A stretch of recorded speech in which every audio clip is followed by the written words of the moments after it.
छत्रपती शिवाजी महाराज की जय। धर्मवीर छत्रपती श्री संभाजी महाराज की जय। भारत माता की जय। हिंदू धर्म की जय। नमस्कार, जय शिवराय। ही संपूर्ण निर्मिती सुविद्या प्रसारक संघाचे मनोहर हरिराम चौगुले हायस्कूलचे माजी विद्यार्थी श्री मिथेशराव विजय वांगणकर यांची आहे। ध्वनी संवाद डॉक्टर सुचिता पाटील। सहाय्य वांगणकर साई कला क्रीडा व सांस्कृतिक मंडळाचे श्री राकेश गजानन वांगणकर। संकल्पना सालाबाद प्रमाणे कोकणातील दापोली तालुक्यातील कोळथरे येथे गणेश चतुर्थी उत्सव साजरा करण्यात आला। यावर्षी विशेष अभिमानाची बाब म्हणजे सन 2024 मध्ये झालेल्या 44व्या युनेस्को अधिवेशनात मराठा मिलिटरी लँडस्केप्स या विषयाची जागतिक वारसा यादीत निवड करण्यात आली। या अंतर्गत छत्रपती शिवाजी महाराजांचे 12 किल्ले जागतिक वारसा यादीत समाविष्ट झाले। ही अभिमानास्पद बाब लक्षात घेऊन श्री मिथेश यांनी गणपती सजावटीसाठी हाच ऐतिहासिक विषय निवडला। ही सजावट केवळ स्थानिक पातळीवर न थांबता विद्यार्थ्यांपर्यंत पोहोचावी या हेतूने श्री राकेश वांगणकर यांनी ही संकल्पना शाळांमध्ये प्रदर्शित करण्याचा विचार मांडला। प्रथम ही प्रदर्शनी कोळथरे येथील आई आनंदीबाई हायस्कूल येथे राबविण्यात आली आणि आता मुंबईतील विविध शाळांमध्ये सादर केली जात आहे। युनेस्को म्हणजे काय? युनेस्को म्हणजे United national educational scientific and cultural organisation ही संयुक्त राष्ट्रसंघाची संस्था असून तिची स्थापना सन 1945 मध्ये झाली।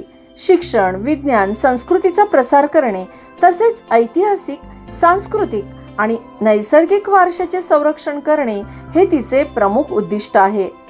वर्ल्ड हेरिटेज साइट म्हणजे काय?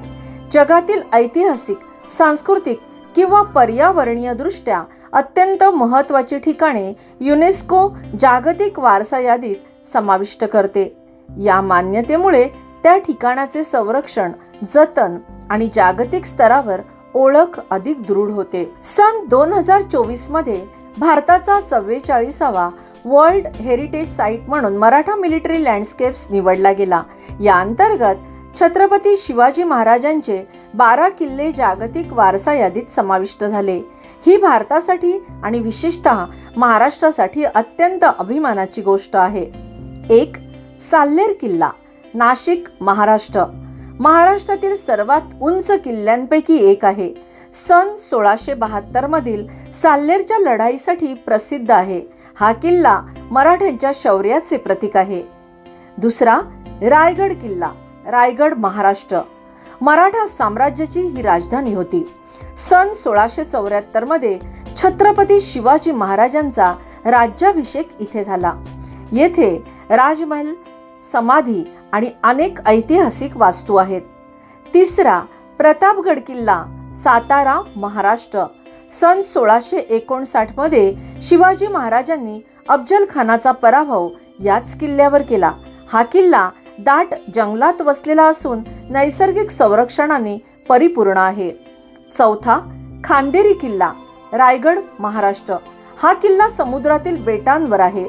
मराठ्यांच्या सागरी सामर्थ्य आणि नौदलासाठी हा किल्ला अत्यंत महत्त्वाचा होता। पाचवा, लोहगड किल्ला, पुणे, महाराष्ट्र। लोणावळ्याजवळील डोंगरी किल्ला हा आहे। 1670 नंतर महाराजांनी मिळवलेल्या खजिन्याचे हे सुरक्षित ठिकाण होते। त्याचे भव्य दरवाजे आणि विसापूर किल्ल्याशी जोडलेली रांग प्रसिद्ध आहे। सहावा, राजगड किल्ला, पुणे, महाराष्ट्र। हा शिवाजी महाराजांची पहिली राजधानी। महाराजांनी येथे दीर्घकाळ वास्तव्य केले। रणनीतीच्या दृष्टीने हा अत्यंत महत्त्वाचा किल्ला आहे।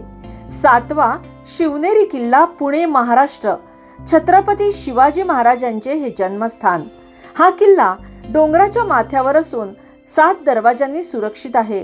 मराठा साम्राज्याचा पवित्र पाळणा म्हणून हा किल्ला ओळखला जातो। आठवा, पन्हाळा किल्ला, कोल्हापूर, महाराष्ट्र। हा विस्तीर्ण किल्ला सुमारे 14 किलोमीटर परिसरात पसरलेला आहे। येथे अनेक गुप्त बोगदे, धान्य कोठारे आणि ऐतिहासिक घटनांचे पुरावे आहेत। नववा, विजयदुर्ग किल्ला, सिंधुदुर्ग, महाराष्ट्र। अरबी समुद्रातील भव्य किल्ला। हा किल्ला मराठ्यांच्या सागरी सामर्थ्यांचे आणि किनारपट्टीच्या संरक्षणाचे प्रतीक आहे. 10वा सिंधुदुर्ग किल्ला, मालवण, महाराष्ट्र. हा किल्ला पूर्वेचा जिब्राल्टर म्हणून प्रसिद्ध आहे. शिवाजी महाराजांनी त्याची तटबंदी मजबूत करून तो अपराजय बनवला.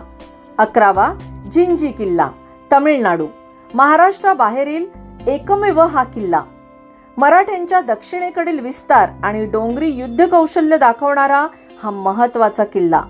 12वा सुवर्णदुर्ग किल्ला, रत्नागिरी, महाराष्ट्र. हा किल्ला समुद्रातील बेटांवर आहे. कोकण किनारपट्टीवरील सागरी मार्गावर नियंत्रण ठेवण्यासाठी हा किल्ला अत्यंत महत्वाचा होता. विशेष अभिमानाची बाब म्हणजे या 12 किल्ल्यांपैकी 11 किल्ले आपल्या महाराष्ट्रात आहेत. हे किल्ले केवळ दगड मातीची रचना नाहीत, ते स्वराज्याची प्रेरणा आहेत. ते शौर्य, दूरदृष्टी आणि अद्वितीय लष्करी नियोजनाची साक्ष आहेत. आजच्या पिढीने या वारशाचा अभिमान बाळगून त्याचे जतन करणे हीच खरी शिवभक्ती आहे. जय भवानी, जय शिवाजी. धन्यवाद.